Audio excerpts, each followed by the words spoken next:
Uy, manay, kamo paran. Uy, manay, signal number to na bagada kita.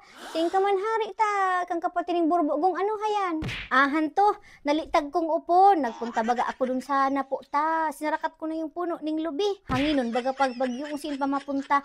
Pati yung mga kasagingan dun tinarabtab ko at isa man silang matutumba. Ay yung sampurong manok niya patinula ko sa imo, naluto na lamang. Luto na ninyo tabaad, baga maliptanan man sa nakanugon. Una ado na baga sa baray manay, pinanggadaraos na. O sige paribod ko ng una tong upon. Sulugod manay, mapwesto na ako dito, harap ka na sana ano. Tapos mabilta ako, matagay-tagay lamang kita signal number to na dabagaw. Few moments later. Aram mo manay baga, nervous nga ni limbag yung luta, baga ang kalmado sa luwas. So nga ni, baga manay, sabi bagan mga gurang, pag kunya na kalmado, delikado. Baga mambagayan taho manayan. Delikado kapag kalmado ang sadong taho. Tayan da yung mga sinubok na ning panahon. Sinubok na sa buhay ning paor-otro. Ano mo si Layla, kalmado.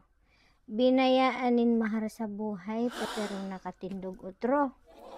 Si Loida masinabuisit ako dyan. Kakidalmadong taho. Nasunugan niya nin pangarap pero nagsugna sa sugna nakabangon. Ano mo nito? Okay mambaga siya.